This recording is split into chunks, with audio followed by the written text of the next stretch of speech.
il a mis 15 ans avant d'en parler. Michel Simès, le célèbre médecin et chroniqueur est revenu sur ce cancer du rein qu'il a combattu sans jamais en parler publiquement. J'avais besoin de le digérer, explique dans un premier temps Michel Simès au micro de RTL ce samedi 18 mars. Je voyais des patients à l'hôpital et je ne voulais pas qu'à chaque fois que j'annonçais un cancer à un patient ils me disent « Ah bah vous savez ce que c'est docteur », fait savoir l'animateur de télévision. Michel Simès a découvert son cancer du rein en 2008 à la suite d'un accident de ski. Il a pu se faire opérer rapidement, et éviter que la tumeur ne se propage. À l'annonce de sa maladie, le médecin chirurgien a voulu garder le secret pour préserver ses proches. D'abord, je n'étais pas prêt. Quand je l'ai appris, je n'en ai parlé qu'à très peu de gens, pas même à mes parents, ni à mes enfants.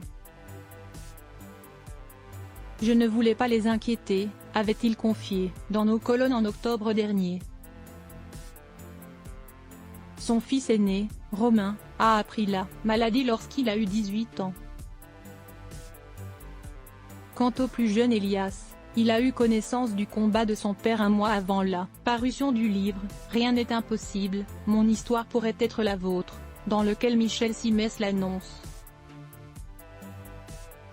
En fait, je pense que plus on parle de quelque chose qui t'attriste, plus cela t'enfonce dans le malheur, avait-il confié à Gala.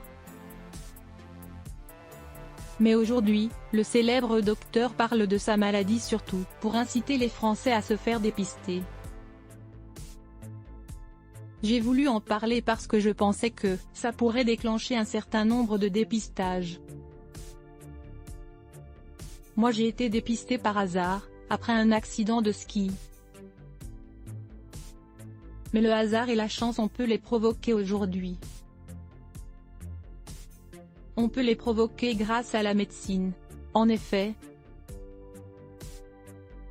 il y a plusieurs grands dépistages qui existent actuellement.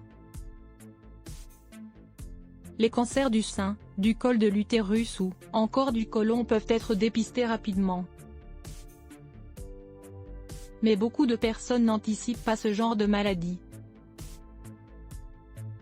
Moins d'une femme sur deux fait une mammographie et entre 20% et 35% des quinquagénaires se font dépister le cancer de la prostate.